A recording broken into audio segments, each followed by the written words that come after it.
যে এই যে সংবাদপত্রের প্রতি বা মিডিয়ার প্রতি যে অসহিষ্ণুতা, এটা শেখ পরিবারের জিনের মধ্যে আছে। আওয়ামী লীগের সাথে মানুষের অধিকার ছিন্ন করবার যে ইতিহাস, এটা সেই স্বাধীনতার পরবর্তী কাল থেকেই চলছে। সংক্ষেপে দু একটি কথা বলতে চাই। প্রথম কথাটি হলো, আওয়ামী লীগের ইতিহাস হচ্ছে একনায়কতন্ত্র বাকশালের ইতিহাস। আওয়ামী লীগের ইতিহাস হচ্ছে ফ্যাসিবাদের ইতিহাস। আওয়ামী লীগের ইতিহাস হচ্ছে সংবাদপত্র দলনের ইতিহাস, এবং স্বাধীনতার পর থেকেই আমরা এটা দেখে এসেছি। এবং আজকের যে সেমিনার, সেটাও কিন্তু সংবাদপত্রের যে কালো দিবস, সেটা হয়েছিল 1975 সালের 16ই জুন, এবং আমরা সেটাই আজকে সেই বিষয় নিয়েই আমরা আলোচনা করছি। এবং আলোচনার প্রধান কাজটি করে দিয়েছেন আমার বন্ধু, সহকর্মী, সম্পাদক, সাংবাদিক, সুলেখক আমাদের সোহেল ভাই, আমরা যাকে বলি। তো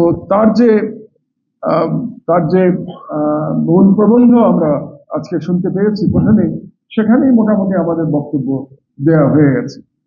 তো এই যে আওয়ামী লীগের সাথে মানুষের অধিকার ছিন্ন করবার যে ইতিহাস, এটা সেই স্বাধীনতার পরবর্তী কাল থেকেই চলছে। আমি আপনাদেরকে ছোট্ট একটা গল্প বলি। 2017 সালে, তখন আমি সবে জেল থেকে বেরিয়েছি, দ্বিতীয় দফায় জেল খেটে বেরিয়েছি আর কি।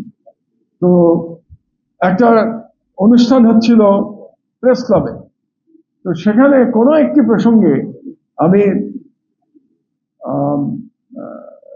শেখ সাহেবের নাতনি এবং শেখ রেহানার কন্যা, যিনি কিছুদিন আগে ইংল্যান্ডের মন্ত্রী ছিলেন, সেই টিউলিপ সম্পর্কে আমি বলেছিলাম কোনো একটি প্রসঙ্গে যে এই যে সংবাদপত্রের প্রতি বা মিডিয়ার প্রতি যে অসহিষ্ণুতা, এটা শেখ পরিবারের জিনের মধ্যে আছে।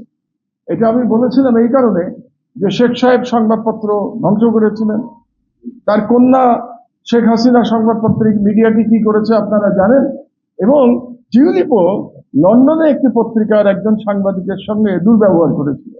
তো সেটার প্রসঙ্গেই আমি বলেছিলাম যে শেখ পরিবারে এই জিনের সমস্যা আছে, যারা মুক্ত গণমাধ্যম সহ্য করতে পারে না।